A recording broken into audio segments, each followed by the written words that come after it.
Welcome back to the channel. If you're new here, my name is Jonathan Cabrera and I make content on Fortnite. Today we're going to be watching Was Prime Bugha Really Good? This video is made by Bronos, who makes some amazing Fortnite documentaries. Please be sure to go check out their channel and let's get into the video. There is no question that Bugha is one of the greatest Fortnite players of all time. He dominated the biggest tournament in esports history. No way anyone beats him! Your Fortnite Bugha, let's go, champion! Became the face of Fortnite. Thank you. First things first, Kyle or Bugha? What do you prefer? Bugha. And 5 years later, he is still one of the best players in the game. But winning the World Cup wasn't even his most impressive achievement. So when was Bugha's actual prime, and just how good was he? Let's start by talking about the biggest Fortnite tournament of all time, the $30 million World Cup. Going into it, nobody really knew what to expect. It was the most played competition ever, and Bugha was just another one of the 40 million people trying to qualify. He was a fairly respected player in the competitive scene, but outside of that, he was completely unknown. After almost 2 years of grinding the game he loved, he readied up for the first solo qualifier, and there is not one person who could have predicted what happened next. We do actually have the final standings here. 6 players have fought all the way through from yesterday, all the way through, and guess what? Bugha. It's gonna be Bugha up on top. Bugha, it's Bugha. Bugha Imagine. didn't just qualify for the World Cup, he got first place in the first week. Now, all he needed was to do the same thing in duos with his teammate Karos. Although there were still 8 total weeks of qualifiers remaining, they never ended up pulling it off. And to be honest, the rest of Bugha's placements were not the best considering how dominant he was in week 1. Leading up to the World Cup finals, everyone expected a big name like Tfue, Mongrel, or Vivid to take home the solo competition, and basically nobody thought Bugha had a chance. Everybody thought his week 1 win was just a fluke, and this made him want to prove them wrong even more. And he was about to do just that. But it might be time soon. It might be time soon. Bugha smiling. He's got the health advantage on Creo. Does. Folks, it might be time for the shockwave play. Bugha can soar up into the sky. Go for it. Here it is. Shockwave behind. Shots coming in. No elimination yet for the first game victory. Gosh. That was nice. I'm not gonna lie, that was nice. Bow down to Bugha. Doesn't even matter. But ladies and gentlemen, there's no way anyone beats Imagine celebrating and you're not actually the winner. You didn't win. Oh. Not only did he win, he dominated the best lobby in Fortnite history with 60 ease. points? If he stopped playing after game 4, he still would have won. In fact, this performance was the most dominant out of any major solo tournament ever. So you might be asking, how is this not Bugha's prime? Well, like I mentioned earlier, he only played well in 2 of the 10 weeks of World Cup qualifiers, and there were a lot of players like Dubs, Clicks, and Stompy that had insane placements every week. Also, following his World Cup win, he began to struggle for a decent period of time. In the first 2 FNCSs, he placed 26th in trios and 21st in squad grand finals, which is not where a player of his caliber should be placing. These placements were definitely a bit of a wake-up call because his next 3 FNCS placements were 5th in duos, 4th in solos, and 3rd in trios. I thought it was better to not talk about his 40th place in the solo FNCS Invitational for one obvious reason. I fucking hate controller. Bro, what? Oh my god. How does he know? Why is that a thing, bro? Yeah, controller was definitely a bit too broken that season. In Chapter 2 Season 6, he teamed up with Clicks and Bizzle. This was a questionable trio from the start because at this point, Bizzle was probably not at the same level as his 2 teammates. This entire season, they had a rivalry at Sweaty Sands with another trio composed of Sprite, Gabe, and Tahi. After both teams completely griefed each other during every week of the qualifiers trying to make the other switch drops, they ended up being put in the same heat. At this point, it was an ego battle to see if either team would actually leave, and of course, neither of them did. In the heat, Sprite, Gabe, and Tahi finished in 17th place, which was just enough to qualify for the reboot round, while the BBC trio ended in 32nd. To this day, it is the only FNCS Grand Final that Bugha did not qualify for. And this season ended up being a complete waste because Sprite went on to pull off the greatest solo clutch ever in Game 1 of the reboot round. I'm down low ground. Oh, here's Sprite. Team on low ground. Nice. Smart first and flopper behind you. Nice. Yo, Starfish. 7 bills, pump slurp. Get the refresh, Top 2. 1v2. 1v2. You have 1 Starfish. Pop a starfish. 14 bills. Coming up. Nice. Ooh. He has to go through a building. 1 builds. 4 builds. He has to go through a building. Nice. Got your finish. No more builds. He's going up. Oh!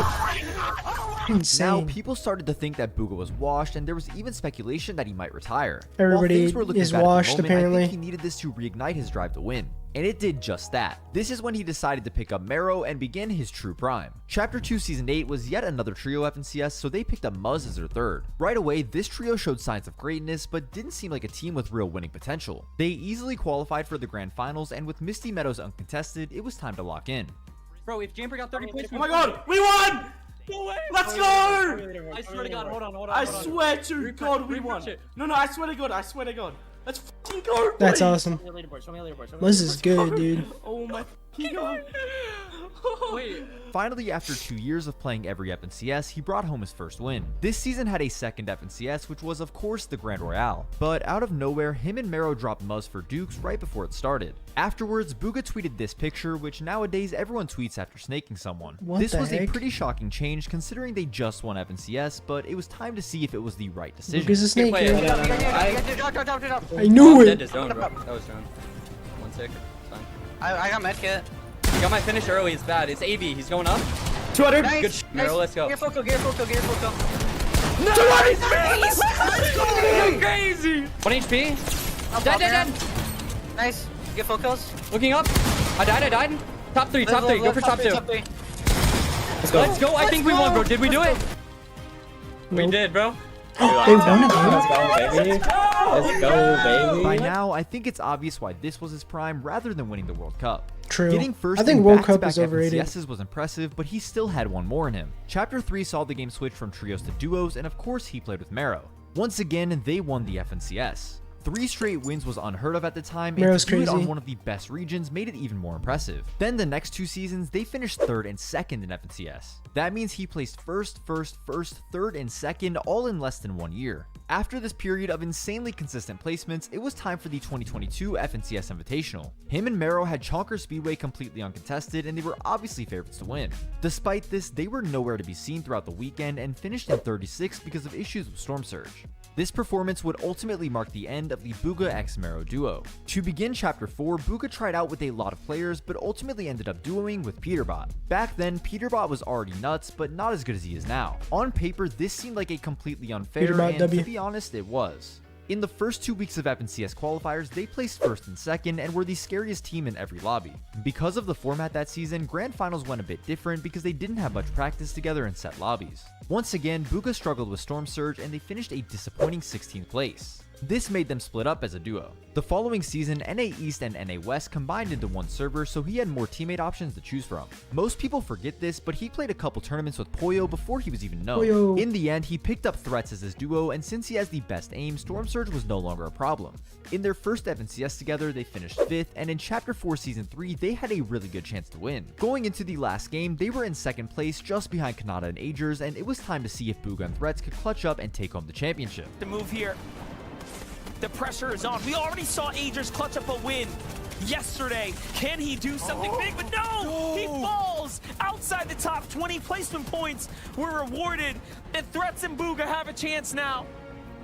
No eliminations though. So many players on top of one another. We're in the mud valley here. It's gonna be difficult. Bugha is down. Threats. All pressure is refresh. on you. How badly do you want your FNCS championship title? You're gonna have to work for it right now. A huge tag coming in from behind right now. Yes, he's earning placement points, but he needs elims. We're not sure. It's gonna be enough. I see Sadly, Rise. they were not able to do it and finished in 2nd place. This is the closest Second? Bugha has come to winning an FNCS since Chapter 3 Season 1. But the 2nd place was good enough to qualify for the Global Championships in Copenhagen. Once again, he struggled at the Global LAN, finishing in 23rd place, which was not Damn. very good. In 2024, he placed 3rd in Chapter 5 Season 1 with a V, 13th in Season 2 with Agers. Okay. Then he went back to a V for Season 3, where they finished 7th, securing their spot in the Global Championships. With Tayson failing to qualify, Bugha is the only player in Fortnite history to compete at every major LAN event. This time, his Damn. expectations weren't as high, and he ended up finishing in 13th place. His LAN placements are improving every single year, so it's only a matter of time before he might win another. So to answer the question, was Prime Bugha really that good? Was the he? answer is yes. Yeah. The only run you can compare his Prime to He's is goated, what he's Peterbot has goated. done over the last year. If you compare them side by side, Peter has 3 first and a 2nd in the last 4 FNCSs, but he's not even finished. The only difference is that Peter won a global LAN and had all these placements in duos, which is harder to do than in trios. True. While I don't think Bugha was quite as dominant or scary as Peter, his prime was still insane. Unfortunately, the one thing he's missing is a good LAN performance. Obviously, he won the World Cup, but since then he's finished 36th, 23rd, and 14th at the 3 global tournaments. Aside from one rough year, he has been the best of the best since early 2019. And now that he's trioing with Cold and Peterbot, who are undoubtedly the 2 best fraggers in North America, I would not be surprised to see him win more than one FNCS this year. He is arguably the greatest Fortnite player of all time, but there is a heated debate which I actually discussed in this video right here. Let me know who you want to see a video on in the comments, and subscribe so I can hit 100k. Alright, fine. Bugha is the GOAT, I guess. Thank you so much for watching the video. If you enjoy this content, be sure to like and subscribe. Leave me a comment down below if there's something that you want me to react to, and I will see you guys in the next one. Peace.